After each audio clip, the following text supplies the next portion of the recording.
1 जून को इंडिया गठबंधन करेगा पीएम के नाम का ऐलान। वोटिंग पूरी होते ही दिल्ली में होगी इंडिया गठबंधन। केजरीवाल, लालू, अखिलेश और ममता होंगे शामिल। 28 दलों को भेजा गया कांग्रेस की तरफ से बैठक का न्योता। पीएम मोदी 4 जून को इस्तीफा दे देंगे। 4 जून को इंडिया गठबंधन की तरफ से सरकार बनाने का दावा कर दिया जाएगा और 4 जून को इंडिया गठबंधन देश को नए पीएम का नाम भी बता देगा। वैसे देश का नया पीएम कौन होगा ये तो सब पहले से ही तय हो जाएगा। लोकसभा चुनाव में अब सिर्फ एक चरण की वोटिंग और बची है। 1 जून को 8 राज्यों की 57 लोकसभा सीटों पर वोटिंग होगी, लेकिन आखिरी चरण की वोटिंग से पहले ही इंडिया गठबंधन की तरफ से सरकार बनाने की तैयारी शुरू कर दी गई है। 1 जून को इंडिया गठबंधन की बैठक बुला ली गई है, जिसमें सरकार गठन को लेकर बातचीत होगी। दरअसल 6 चरणों की वोटिंग के बाद एक बात साफ हो गई है कि बीजेपी को चुनावों में बड़ा नुकसान हो रहा है, तो दूसरी तरफ कांग्रेस और इंडिया गठबंधन आसानी से बहुमत के पार जाता दिखाई दे रहा है। इंडिया के दावों पर यकीन करें तो 6वें चरण की वोटिंग के साथ ही इंडिया गठबंधन बहुमत का आंकड़ा पार कर चुका है और 1 जून के बाद ये संख्या 350 के पार पहुंच जाएगी। ऐसे में इंडिया गठबंधन ने अभी से ही नई सरकार के गठन की तैयारी भी शुरू कर दी है।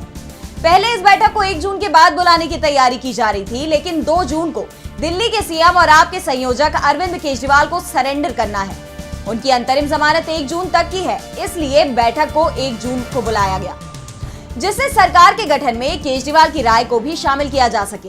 कांग्रेस की तरफ से बैठक के लिए केजरीवाल के अलावा बिहार के पूर्व उप मुख्यमंत्री और राष्ट्रीय जनता दल के नेता तेजस्वी यादव, समाजवादी पार्टी के अध्यक्ष अखिलेश यादव, शिवसेना यूबीटी के प्रमुख उद्धव ठाकरे, तमिलनाडु के सीएम और डीएमके चीफ एमके स्टालिन सहित इंडिया गठबंधन में शामिल सभी 28 पार्टियों के प्रमुखों को न्योता भेजा गया।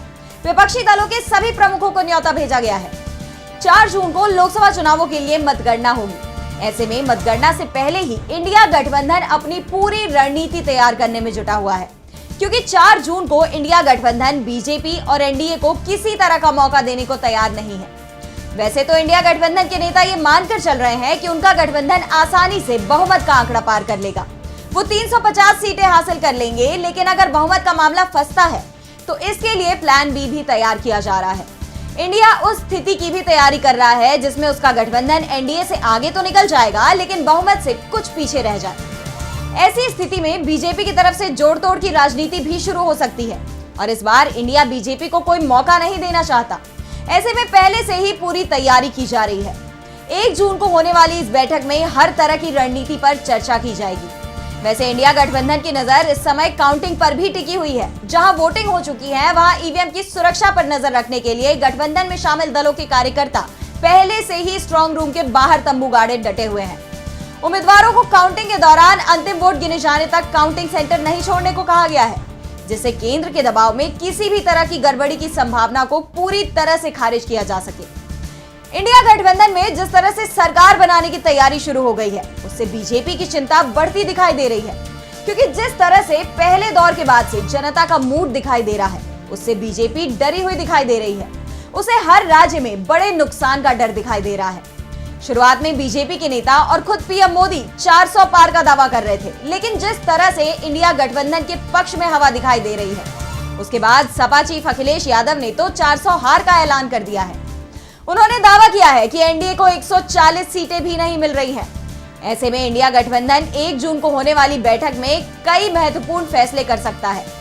दावा तो यहां तक किया जा रहा है कि इंडिया गठबंधन 1 जून को पीएम के नाम पर भी सहमति बना सकता है, लेकिन इसका ऐलान 4 जून को काउंटिंग के बाद किया जाएगा।